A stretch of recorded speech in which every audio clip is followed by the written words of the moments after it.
Hi, welcome to everyone's favourite segment, Mailbag. Let's get right into it. Hi to all my Spanish viewers in Madrid in particular, and this one's Alvaro Salmer, something like that. So let's crack it open and see what we got in here. We have a Plugpack. Do we want to do a teardown on the Plugpack? The problem is, oh no, this one you can open. Wow, I was going to say the problem with Plugpacks is that you usually can't open them. Usually they're ultrasonically welded shut or glued shut, and you've got to get the Dremel out, or you've got to like crack them. You can actually in some cases like tap them with a hammer or whatever, a screwdriver, and crack them open that way. But it's got one of those funny Yankee plugs on it. What's this about? Congrats on building such a great channel. Thank you very much. It's a thank you to all my viewers who have built the channel, really. Yeah, I make the content, but nobody watches. It's not really a channel, is it? If somebody makes videos on YouTube and nobody watches, are they really there? I send you a garbage PSU that's touted as a switch mode power supply, but actually resets brownout my Atomic Pi board as soon as it draws 1.5 amps. Yeah, took some measurements with the IR thermometer. Some components go up to 140 degrees C. Wow. The closed case can go up to 95 C. Too hot to... That's insane.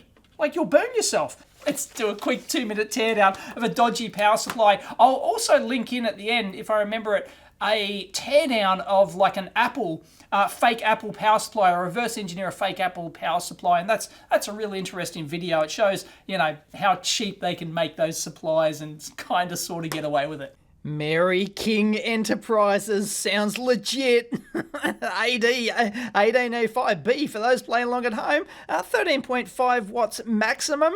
Yeah, set to, hey, they tell you 5.15. Very common to set 5 volt supplies to greater than that, either 5.25 or 5.15 or something over 5 volts, just to compensate for the drop in the, no doubt, dicky leads in this thing. As I said, quite uncommon to find screws in this thing, so it's only got 2, so presumably, yep, that's going to lift up. Here we go. Oh, we're in like Flynn. Oh, doesn't that look crusty? Look at, oh, I was going to say, is that, oh, yeah, they've got a cutout in there. I was going to say, is that like squished on top of that? Wow. Somebody's got in there with a file. And have they? Yep. That's hilarious. So we've got our mains input here. There's our bridge rectifier. Hello? There's only 3. Where's the 4th one? Bueller. Anyway, Elite brand main DC filter cap. Is that a bit, I don't know, I thought that was a bit puffy there. Maybe not. Oh, QC passed by F. You don't want to see that. Which tester are you? Oh, I'm F. That's terrific. Is there any little bulge in that? Maybe a slight bulge in that. I reckon she's on the way out. Actually, I'm very surprised they bothered with the Celastic down there. Just why put it right there, I'm not sure. But they got it around the cap just to stop it flapping around in the breeze. And well, it's actually fused. There's the brown wire coming over. That's actually a heat shrinked M205. I'm sorry, yeah, an M20. Is that no 3AG fuse? Wow. Well, I'll tell you what, I've seen worse than this, so it's like typical of what you'd expect in a cheap one-hung low brand plug pack. They got decent separation between the primary and the secondary there, no slot cutouts, but that's okay. There's going to be your opto coupler down the bottom there. Yep, there she is. That'd be a one-hung low brand too, whatever they could get at the Shenzhen market that week. And those caps, I don't know the brand because it's on the other side, but bulgy, there you go. There's one of your problems. So, yeah, they just got too hot under the collar. Literally, under that heatsink there. A little bit of folded metal work, just soldered down. So, it's only flapping around in the breeze a little bit. Didn't bother soldering down the other side. Nah, no worries. What would your vibration resonant mode be on that? See, like, if I was designing something like this for a professional application, if you had to have it for whatever reason, flapping around in the breeze like that, you would put a little accelerometer on there, and then you'd sweep this over the entire vibrational frequency range based on what type of transport you've got, whether it's going by plane, rail, road, or air, or whatever. And because there are different standards for different types of transports, by the way, in case you didn't know. I don't remember these standards off the top of my head anymore, but it has a little tab down in there, but it's not soldered down, so it's only in the one location. And then you put a little low mass accelerometer on there and shake this thing, and in multiple axes, and you try and find the vibrational mode of that to see if it's going to be an issue. And given that we're already off on that tangent, if you want to know what one of those accelerometers look like, I've still got a couple. PCB Piezotronics is one of the big players in the market, and this is one of the little low mass accelerometers. These are an ICP type, so you've got to have basically a constant current supply for the thing. I might maybe, thumbs up if you want me to do a video looking at these little accelerometers. Anyway, there's a little accelerometer, weighs bugger all, and you can actually, often you will just actually super glue these down to the surface like that. And you can even get smaller ones from these because you don't want the mass of this plus your cable to upset the resonant mode and stuff like that. Anyway, the cables on these are very cool as well. Little tiny low mass, low triboelectric effect too, by the way. And these, of course, can come with like calibration sheets. Does this one have it? Oh yeah, it's got some completely faded calibration data. Anyway, you can get these with calibration sheets which give you the exact value and the response as well over a given frequency range. So anyway, give me a thumbs up if you want me to do a separate video just making a little power supply, because I don't think I have a power supply for it. Anyway, a little constant current thing with just like an AC tap off to get the signal out, and maybe we can go old school and use my old HP dynamic signal analyzer and get some responses of that, and like coherence responses, because you'll often you'll put this on here as well, and you'll put another one on your platform, and then you can actually get a what's called a coherence plot, which shows basically how much of the vibration in here is due to the original vibrational signal. And there's all sorts of cool stuff you can do. So anyway, from memory, what's a decent coherence value? Like 0.95, you're doing pretty well, I think. So yeah, we could power this up and put a load on it and stuff like that, but these output caps are clearly starting to go, so the ESR, the equivalent series resistance or internal resistance, rises, so you get heating up in those, which accelerates the effect of drying out the electrolyte in there, and everything warms up, and I don't know whether or not that is, I'm not going to plot the efficiency and all sorts of stuff. I don't know, it's just par for the course in this cheap-ass power supplies. Actually, wow, I'm surprised. There's a decent amount of copper in that. They didn't skimp. Okay, I'll power it up. Here we go. 5.23. Okay, let's put 1.5 amps on it. 5.3. Jumped up to 5.3 volts. Oh, that's not very good. Let me get the thermal camera. Okay, that's just on idle there, and the emissivity is going to... it could suck a bit with the aluminium thing. But anyway, right down, we're talking 45, 46, just sitting there. And if we put on our 1.5 amps, let's see if she starts getting hotter. So it's the main primary side switcher there that's getting hot. 120 on the secondary side there. Sorry if you can't, sorry about any glare. But yeah, that primary side, that's 174. 174 degrees that got up to. It's cooling down now. I've turned off the... Oh, I can smell it. Oh, no. Woof, woof. Oh, wish this was smell-o-vision. Anyway, thank you, Alvaro, for sending that in. It's, yeah, not terrific. But, these plug packs, they're just built down to a price, and often the thermal performance isn't great. Not quality components in there. Over time, they die, and they're just... they're... bleh.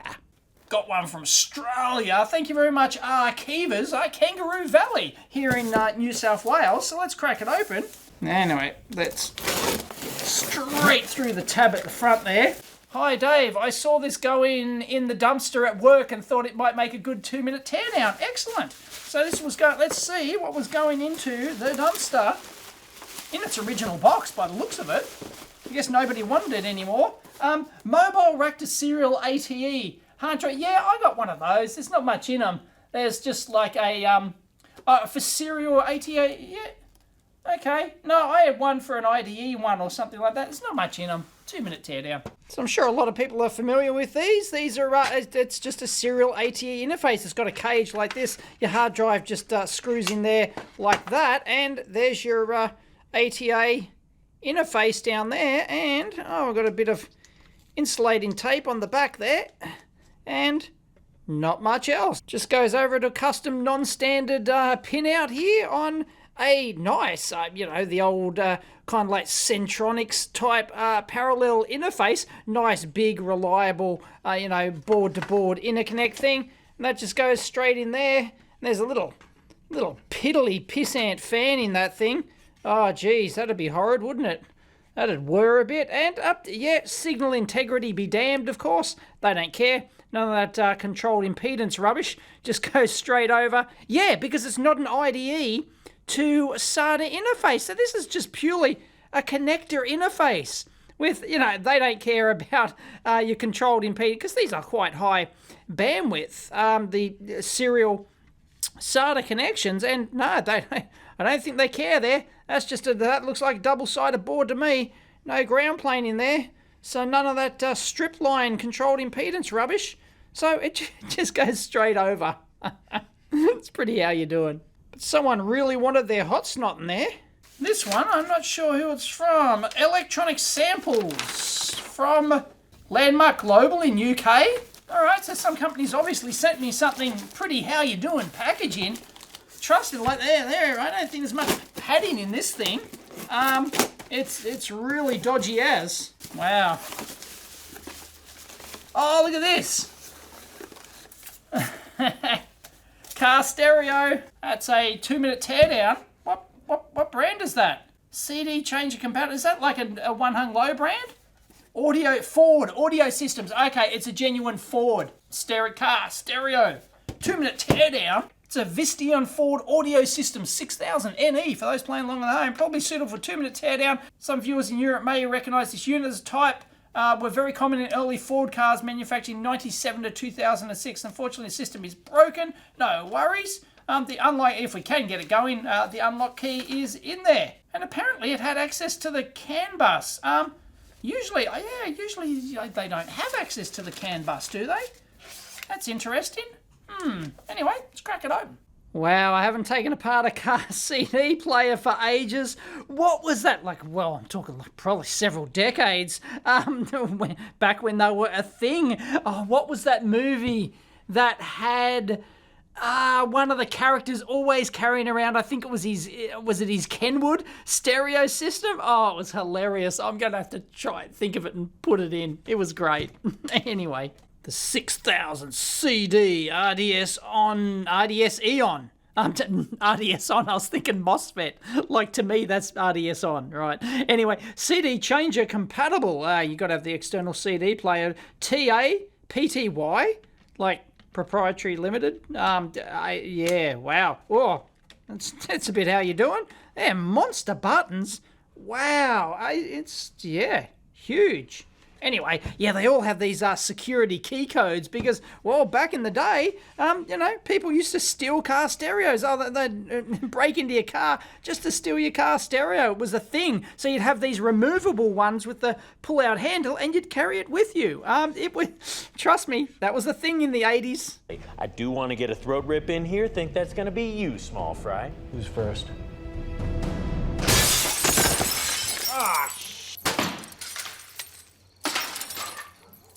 You did not just do that. That is a blob hunt! You owe me a blob hunt!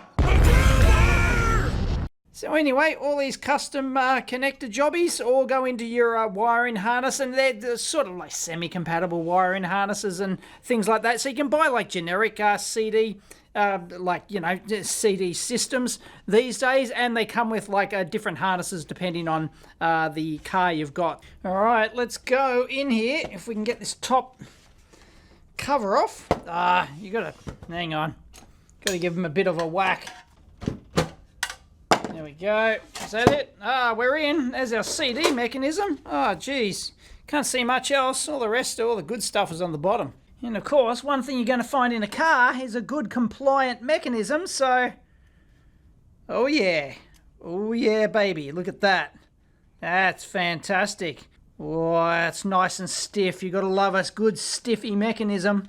I could play with that all day. And 4 screws, and that comes out easy peasy lemon squeezy. There you go. There's the bottom of it for those playing along at home.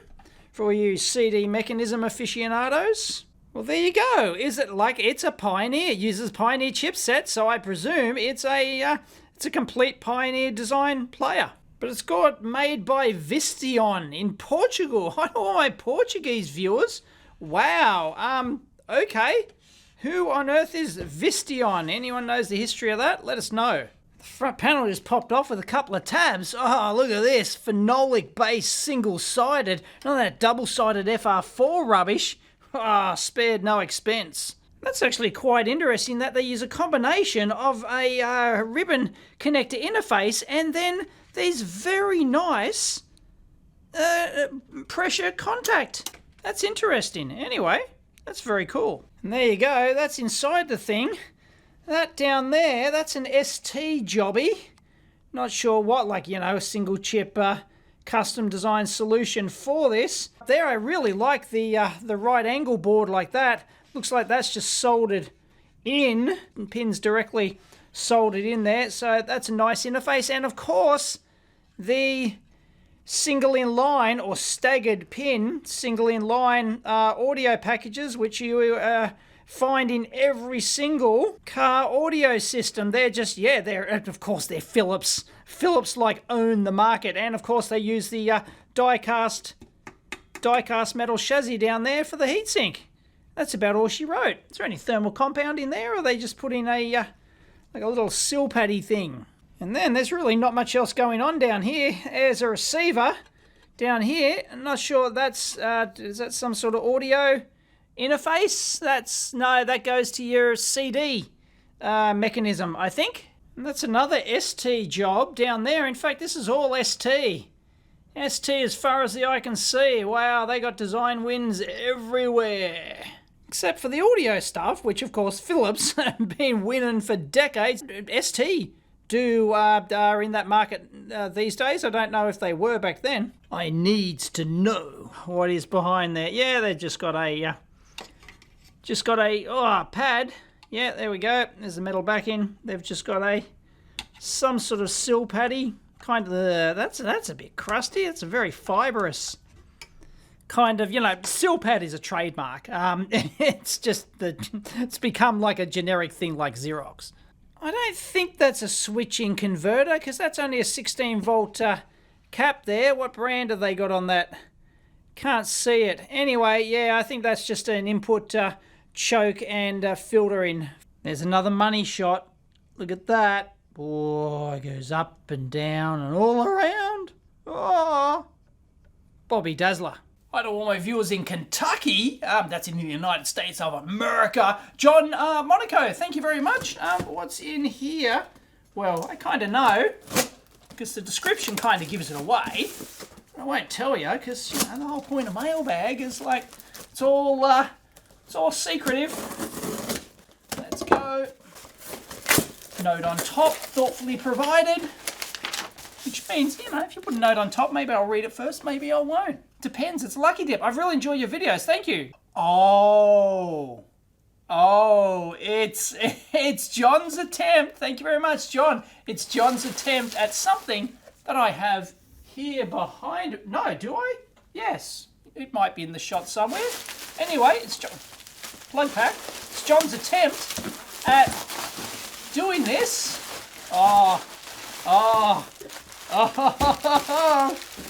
Woohoo! This looks full on. Like a kid in a candy store. What is it? What is it? This is actually quite a brilliant replica. Look at this. It's the time circuits. Fantastic. Oh, that's beautiful. I love. Wow. Yeah, it's even, it's got the staggered configuration correct. Looks like it's got all the colors correct. It's actually got the proper stick-on, like, Dymo type labels. These aren't actually Dymo ones, but they are, like, they're not silk screened on. They're actually stuck on. Oh, that's great. That's better than the one I've got here, which is okay. And I had to, like, have a custom frame for it and everything, and this one failed. I had to replace one of the chips. I might link in that video at the end. I was troubleshooting this. It's powered from an Arduino. It's all kind of like messy, whereas this is brilliant, self-contained 5-volt 2-amp input, DC barrel jack, so I can just like leave that running on the bench here. Oh, Bobby Dazzler. Wow, this really looks fantastic. Apparently the case is 3D printed. That is like end-wise, so this front end would have been flat on the bench, but you can see the stickers on there. That's just brilliant. It's staggered. So yeah, 3D printed. Well, not exactly like the original time circuits. It's built to scale and painted. It certainly is. I would not know that is 3D printed. That's just fantastic. But if you look close enough, you can actually see the layers in there. Wow, that's terrific. So here we go. Time circuits on. Oh, flux capacitor, flux in, engine running. And I do believe it's got the original dates on there. Well done.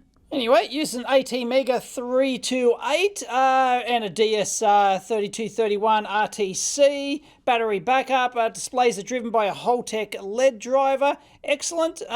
Designed the boards in KiCad. Had them made by JLC. DisplayBoard took about 12 hours to lay out due to its complexity. Well, first time using KiCad. Excellent. Well, let's go in and take a look. It's written using the Arduino IDE. Excellent. And I'm sure you can, I assume it's like open source. You can get all the stuff. This is awesome. Thank you very much, John. And on the back, we can just set the time up and down as well. But there's no like USB interface to like diddle with it. And then if you just press set, it just cycles through or up, and then you can save it, just cycles through. Oh, it looks like we can adjust the brightness as well. Brightness. So if I set that, level, oh yeah, nice. Wow, this is pretty great. Yeah, look at that. You can see all the layering in there. That's brilliant. And I won't take the thing fully apart because it's a little bit complicated to keep it all together. Look at all those screws, but you've got 3 separate front panel PCBs down there, obviously. And then just your little Arduino board down there. ATmega time circuits control, version 2.0. Excellent. That is brilliant. Thank you very much, John. That is a superb, absolutely superb implementation. I love the texture on it too. It's got that metal textured finish, and you really would think that, it's pretty darn close. It's not far off the original. I'd happily, if I actually had a real DeLorean, which if I had millions and millions of bucks, yes, I would actually buy myself a genuine time machine DeLorean, and I'd have no problems having that in there. Well done. Hats off. That's going straight to the pool room. Now this one comes from Econ Systems in India. It didn't have Mailbag on it. Put Mailbag, PO Box 7949, Bocken Mills, New South Wales, 2153, Australia, not Austria. And yeah, I did open it and it was obviously a mailbag. So let's take a look. And it's a...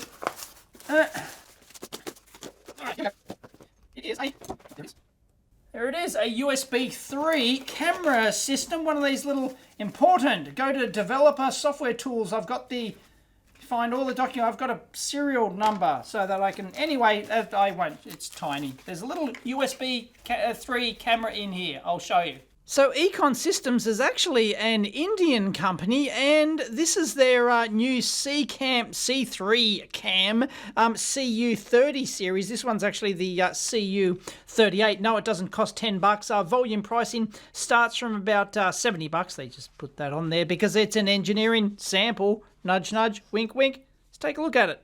Oh, got a bonus lens. Oh, no, that is the lens. That's just a cover. Okay, so this is based on the Onsemi AR0330 sensor, and we can have a look. We'll be able to see that. If we pop the little dust cover off, there's the little sensor down in there. Nothing too interesting to see. Anyway, this is supposed to be a low light camera module, USB 3, 60 frames per second, full HD.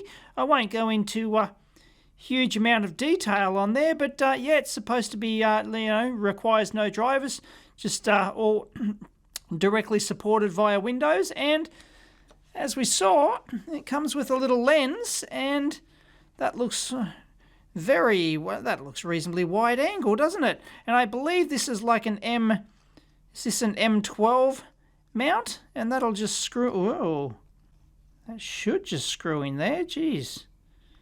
Having a hard time getting that lined up, but there we go. We're in, and, well, I'll plug it in, USB-C. Now that micro rubbish, got to put it in all the way.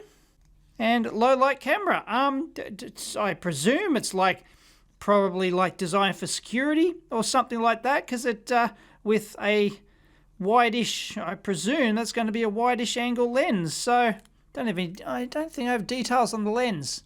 Let's check it out. That looks like an onboard microphone. It even says mic. In fact, it's got two of them. So yeah, stereo mics, does it? Presumably it's going to output stereo, so that's very handy, having a built-in mic. So yeah, you could build this into your own little custom enclosure. It wouldn't be hard to get a little plastic box and just do a cutout in that. Just a minute job and you're done. And USB-C interface, or you could 3D print, a custom enclosure. That'd be pretty trivial. So we're on the Econ Systems page here, and I'm actually a bit confused about what module I actually got. Because on the top here, it says it's the Cam 30. On the bottom, it says it's the 132, which I assume is part of the 130 series. Anyway, they have a whole bunch of different ones for all sorts of various industrial applications, different form factors, lens configurations, all sorts of stuff. They've got a frame-safe camera? What's a frame-safe camera? I don't know. I'm sure people will know. Oh yeah, know about frame-safe cameras. They're cool. Anyway, stereo vision ones as well. If you're into stereo vision, Cypress dev kits. They've got industrial cameras. That looks nice. That's got like an S-mount lens adapter on it. Very nice. And oh look, they've got NVIDIA cameras up here. Wow, they've got tons of stuff. Wow. Just Econ Systems. Wow. Apparently, yeah, they're not just a reseller. They manufacture these. They design and manufacture these. So, yeah, very cool. Anyway, I'm rather a little bit confused. So I thought, look, this one does actually come with the CU30 low light one. It says it's the CU38 on the paperwork. But I don't know. It doesn't look like the right board. Right? That does not look like, that's not the correct board with the microphones and everything. So that's really kind of weird. That's not it. This one looks like it is though. Low light USB camera with and without enclosure. That looks like the right, yeah, that looks like the right one. Actually, this one's actually called the Converser. It doesn't actually have a model number. It's, houses Ecamm 36. Electronic rolling shutter, uncompressed, blah, blah, blah. I think this is the one we've got. So it's all very confusing. Wow. Anyway, it'll do full HD at, 60 frames per second. It'll do 3.4 megapixels at 48 frames per second. It'll do 3 megapixels at 60 frames per second. Geez, that's pretty good. And it's backward compatible with USB 2. I like that. Well, let's plug it in and see.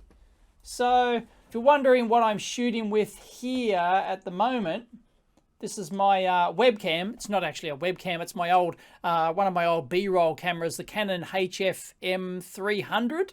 So that's what I'm shooting at. Well, you don't want my face. And it's nighttime here, so there's there's no light coming in the window. It's haven't got a studio light turned on or anything. So let's just plug it in, shall we? See what pops up. This is going to go bloop, bloop, bloop. LED comes on. Bloop, bloop, bloop. Windows just did that. Not sure if you heard that. Okay, I'm going to add a video device. It shows up. I won't show you this because it'll be like Inception kind of thing. There it is. Woo! Device, video. So I'm using XSplit. It just shows up as the CCAM30 CU38. So let me switch over to that. So I'm going to add that. And there it is.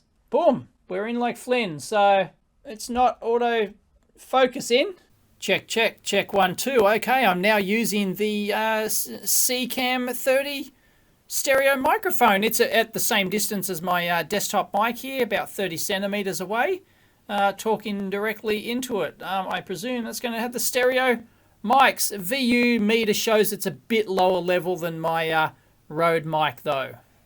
So I might have to gain that up in editing software. And if I adjust that lens, wow.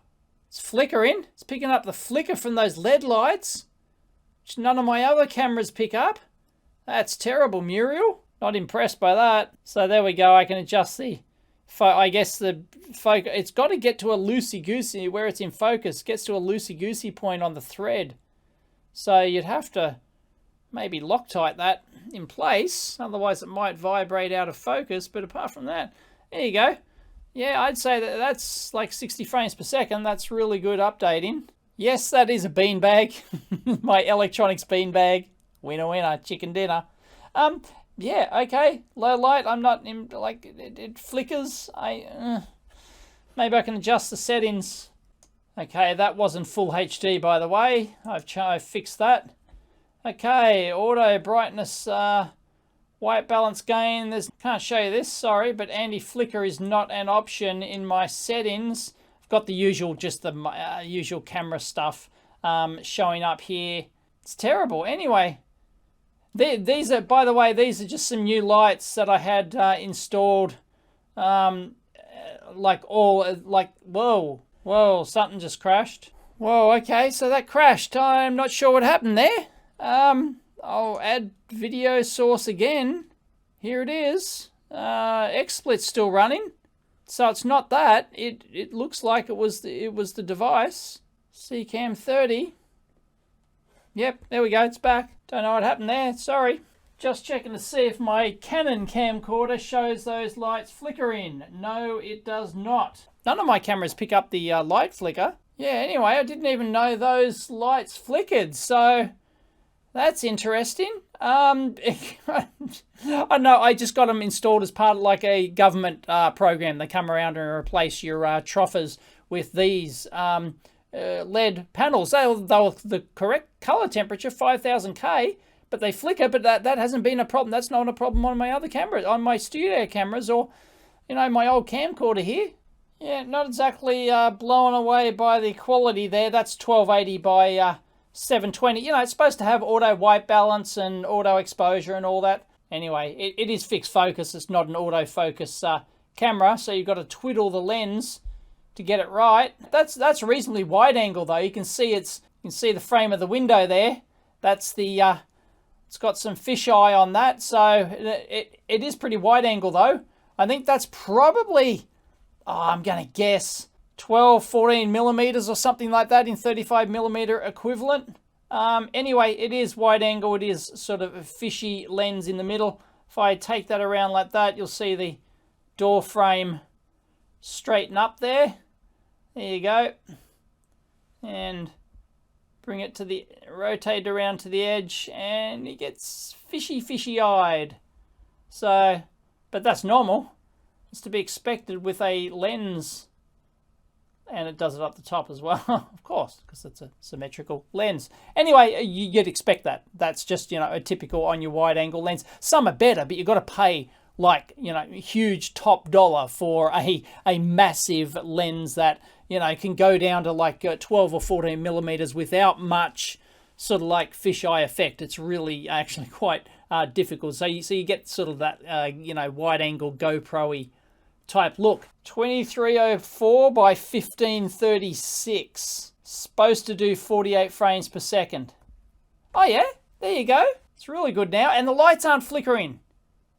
Light's not flickering anymore. Okay, so that's better. Yeah, that's better. Of course, it's going to be dark on this side because, like, the window's there and there's no sun from the outside. So, actually, that's pretty reasonable, as long as it doesn't lock up again. Maybe an oddball resolution or something I was using before caused it to lock up. There's a calculator test on the benchtop. That's pretty good. Of course, it's all, you know, it's all fish-eyed, but you can get different lenses. So that's really quite sharp. You get the lens, as I said, the lens is a bit loosey-goosey in that particular spot. Geez, that's pretty jazzy. It's getting a little bit warm, by the way. Yeah, I'm liking that at the high resolution. So what did I say? I mean, I'm only recording this at full HD. So sorry, you're not going to see the full quality of it here. But that is 2304 by 1296 resolution. So that's like an oddball type 1 at 60 frames per second. Pretty jazzy. Oh, we're getting the flicker again. Getting the flicker over here. If you turned up to the lights. Oh yeah, no, it's come back. Flicker's come back. Why? Wow, I can focus really close. Still getting sharp. As I said, the light is not very good in here. Light is really poor. I can get my studio lights out though. Here we go. If I get a couple of studio lights in here, look at that. It's quite nice. A little bit of jerkiness there, so not sure what the deal is. Yeah, to get that resolution, actually, you know, you'd expect better update rate in lower light. There's full HD, 1920 by 1080, 60 frames per second. Yeah, look at that. Can I get it to focus? Wow, look at that. I'm right down onto that. Like 5 millimeters away or something.